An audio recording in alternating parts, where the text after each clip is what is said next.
Hey MMA fans, Caged Minds doing our recap of UFC 144. We'll get right to the action. First matchup, Taekwon Zhang versus Izzy Tamura. We had predicted a second round guillotine victory for Zhang. Now we'll get to how the action went. They started off throwing, no feeling out process. Both men went to work, each dropping each other in the first round. Tamura ends up winning out that first round, I believe, with the takedown being on top of Zhang. In the second round, Zhang seemed to have really found his stride, and his stand-up was picking his opponent apart until Tamura threw out two feelers from the left and then a giant right hook, putting an exclamation point on his debut. It was a knockout, a second round knockout for Tamura, so that's one wrong prediction for us. Next matchup was Takeya Mizuzaki versus Chris Carriasso. We had predicted a split decision victory for Carriasso, and he ends up winning with a unanimous decision, somewhat controversial, as I even felt that Mizuzaki won the fight with his takedowns. The striking was really close. The judges felt that Carriasso's elbows, his working off of his back, trying to stay offensive, warranted the victory. Both fighters end up coming away with their winning pays too.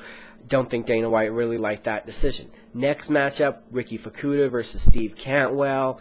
We predicted Fukuda to win with a unanimous decision, using his wrestling, his striking, turning it dirty, making it to the brawl, and stopping the technical striking abilities of Steve Cantwell, and that's exactly what happened. Fukuda beat up Cantwell. Cantwell has one heck of a chin, but is on a 5-fight losing streak, so good win for Fukuda, and that's another right prediction for us.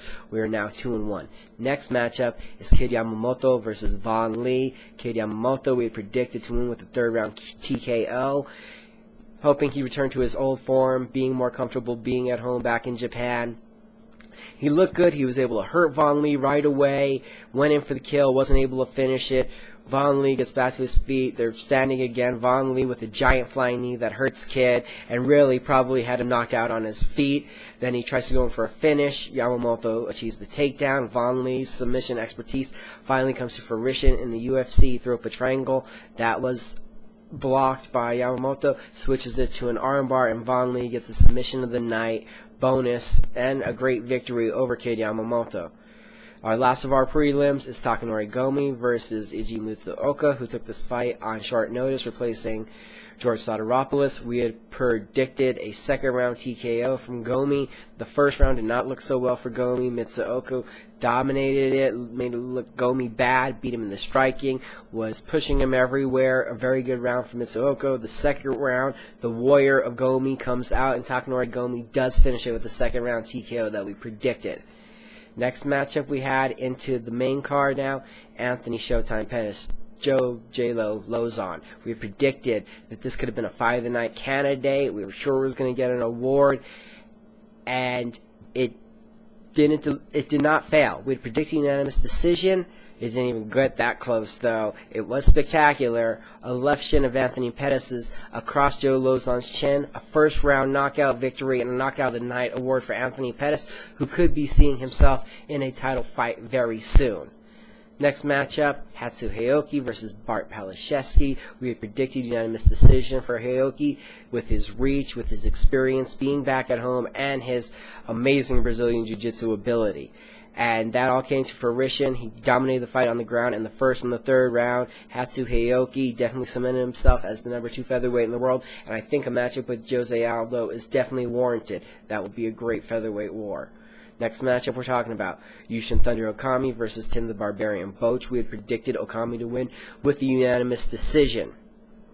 Okami dominated and controlled the first and second round, using his length, using his sprawling ability, pushing Boach away, picking him apart with his jab, bloodying up the face under both eyes of Tim Boach.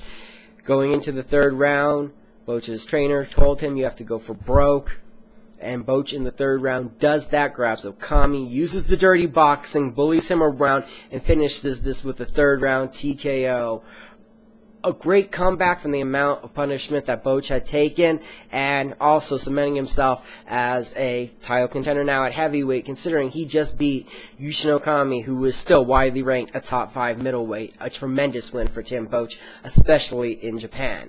Next matchup we got is Akiyama, Sexyama, as he had the announcer as he had the announcer announce his name. Bruce Buffer there, getting the Japanese crowd going, taking on Jake Shields. This fight drove me crazy predicting on it because of both men's ups and downs. We went with Akiyama, that his judo would nullify the takedowns, and that he's the more accurate, more active, and stronger striker. We predicted him to win this with a unanimous decision.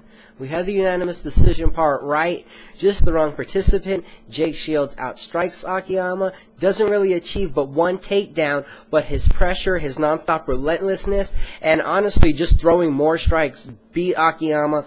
Akiyama he looked really great at 170 pounds. His judo was great. He nullified all of the ground. But in the stand-up, he was just reluctant to throw for some reason. Just didn't strike and lost this fight very badly, in my opinion. And hopefully this ends up getting him cut from the UFC because none of his recent performances, I think, warrant being on this level.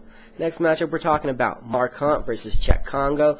We predicted Cheick Kongo to win with the unanimous decision, being the better athlete, the more well-rounded, better fighter, and that figuring his kickboxing would be able to at least nullify or match some of Mark Hunt's strengths. Also seeing the giant 8-inch reach advantage was hard to pick against, considering the striking prowess that Cheick Kongo has. And now we go to the action. Mark Hunt comes in, headhunts. Pat Barry was able to hurt Cheick Kongo. Mark Hunt finished the job. First round TKO. Mark Hunt, a savage assassin at heavyweight, violently destroyed Cheick Kongo's title hopes. Cheick Kongo, kind of suspect with the chin right now. Now we're to the co-main event, Quinton Rampage Jackson versus Ryan Darth Bader. We had predicted a second round TKO for Quinton Rampage Jackson. The story of this fight actually started the day before at the weigh-ins, as Quinton Rampage Jackson was 5 pounds overweight, weighed in at 211 when the lowest he could have weighed in should have been 206. We start hearing about a knee injury. That comes to fruition. Rampage wanted to put on a good fight, was determined to fight in Japan. He did, and Ryan Bader, too much wrestling, was able to get the top control and win the fight, at least 2 rounds to none. He gets those last 2 rounds. Ryan Bader, unanimous decision. And as a lot of people had already voiced, this wasn't a great fight for Rampage going into Japan. Don't want to knock Rampage. Rampage said, oh, I was in tremendous shape in my training camp before I hurt my knee. But for Rampage to put on an exciting fight, the UFC would have had to not put him with a wrestler. And to put him with a high-caliber opponent in his weight class, they had to put him with a wrestler. So there was no chance ever for an exciting fight because once Ryan Bader felt Rampage's power, this turned into a wrestling match. Rampage was saddened that the Japanese crowd was booing. That's just the kind of fight you're going to get from any of the top light heavyweights. The kind where a lot of fans boo. Maybe we can get Shogun Rampage and have a war. That would be awesome to watch. That would be great to have in Japan, to actually get them to see a war. But as for now, Ryan Bader gets to move a small step up the ladder because he did beat a legend, Rampage Jackson, and Rampage gets to go back to the drawing board, seeing how and if he wants to continue his fighting career. Now we go to the co-main event, Frankie Edgar, Ben Henderson. We had predicted a new champion, Ben Henderson, with a unanimous decision. He outstruck Frankie Edgar, according to Fight Metric, 87-86. Ended up takedowns. Frankie Edgar had 5, Vincent Henderson had 1, but Henderson had 3 submission attempts. With a busted nose and a closed left eye, Ben Henderson becomes the new champion, beating Frankie Edgar, making him look so bad. At the press conference later, Dana White states he felt that Edgar won that fight, and we could see an immediate rematch. There's a big logjam at 155 pounds. The point for our emphasis right now is that Ben Henderson is the new champion. He won this fight, I won't say decisively, but clearly, in my opinion, did get the decision. Only 6-6 on our picks. Like I said, a great night of fights, not a great night for us. So back to one last little rant. 155-pound division, best, deepest division in all mixed martial arts. From Bellator to Strikeforce to the UFC, they can all put on tremendous events in those weight classes, tremendous fights. Only thing that saddens me about the UFC is, I'm pretty sure I remember hearing Fox 3, Miller versus Diaz is the #1 contender fight. Well, that's definitely off the table now because we're hearing Anthony Pettis could be the #1 contender, or Frankie Edgar deserves an immediate rematch. Either way, these immediate rematches keep backing up the progression of the division. No one's fault there. We'll probably see. It's going to be a part 2, either Henderson Pettis or Henderson Edgar part 2. As for this fight, I think it was clear that with no bruises, no marks at all on his face for Ben Henderson, and like I said, the busted nose and closed eye of Frankie Edgar, you tell me who you think won. The face says the story. This has been Caged Minds. Thanks for watching us. Hit us up on Facebook, Twitter, like the video, subscribe to the videos, leave us a comment. Uncage the warrior within yourself. Have a good night.